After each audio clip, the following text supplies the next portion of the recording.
First of all, I'd like to, we the Labour Party and Housing spokesperson Senator Rebecca Moynihan would like to thank the USI for all the work they've put into this bill, and indeed for Deputy O'Brien and Deputy Rose Conway-Walsh for putting the bill on the clár today at second stage. So it was very welcome to hear the Minister say that this will be passed into committee stage.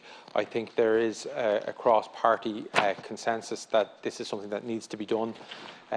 We've known for years that students have been absolutely rinsed in terms of rent, but what the pandemic has done and what has brought this to the fore is the fact they have continued to be rinsed for rent without actually getting the service of that accommodation.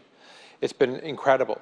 So unfortunately, it took this unique global event and this unique circumstance to get the legislative impetus behind this bill, and it looks like it's going in the right direction. Now, our hope would be that when it gets to the committee stage, that it will get there soon, and that it will pass through it soon, and that this would become law. I welcome what the Minister said in terms of looking to implement the best parts of this bill. I would be interested in knowing in advance of committee stage what the government's thoughts are, what the Minister's thoughts are, and what are the worst parts of this bill or the weak parts of this bill, so we can be prepared going into committee in terms of how we can ensure that it will pass in as close a form as possible as it exists now, because this is a very, very good bill. This is a bill that it should be impossible to block, given how much sense it makes, given how much it will help people that need it.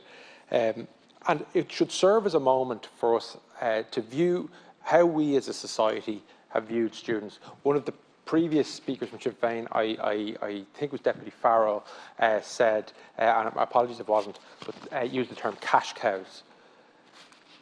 And students are viewed as cash cows, be they non-EU students, American students coming in for master's degrees. But when it comes to students availing of student accommodation, the very basics of shelter in order to pursue their studies, they're viewed as cash cows. And that is wrong, absolutely disgraceful. And we need to look at students as to what they are: an investment in our future, an investment in the progression of our own country and our own nation, and stop viewing them with euro signs over their heads. We have seen a proliferation of student accommodation crop up in purpose-built student accommodation crop up in our major cities. And why is that the case?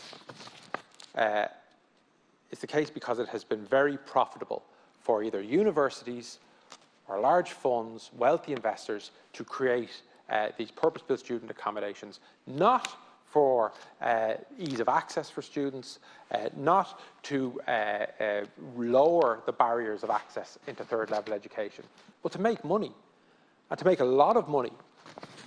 And that is one of the more egregious corners of our economy, is how we are rinsing so many different elements of society for rent.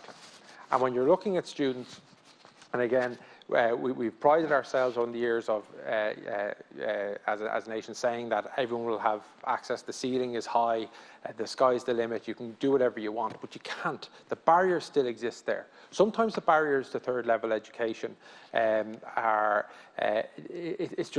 generational. It hasn't existed in a family, it hasn't existed too much in a community. People who go to third level are outliers rather than the norm. That's something that needs to be changed in terms of how we promote third level in our secondary schools, and how we make it easier for people to access in terms of understanding what needs to be done. But for many people, the access is financial and is economic. So for some people, it means they cannot pursue what they want to pursue because the course they want to do may be in a third-level institution that is outside of the city where they live. I mean, in Dublin, a lot of students will have an advantage that they may be able to live at home. But many people are not able to afford to move to Dublin. Many people in Dublin want to study in Cork, or some want to go to agricultural college. Want a different experience, and they can't afford it. So this bill tackles that. And it's something that needs to pass through committee stage as soon as possible. And I welcome the soundings we're hearing so far. We're proud as a party to sign this and support it. Students need proper, affordable education. It needs to be a path of an easy pathway to access education. And they need to be in a situation where they don't end up financially crippled as a result of that education.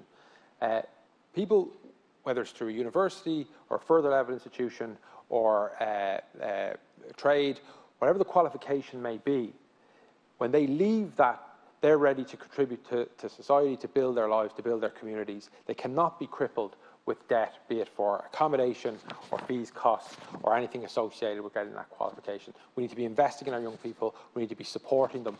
We need to be ensuring that the ceiling is raised as high as possible and that the hurdles that they have to jump are not high, that they cannot get over them.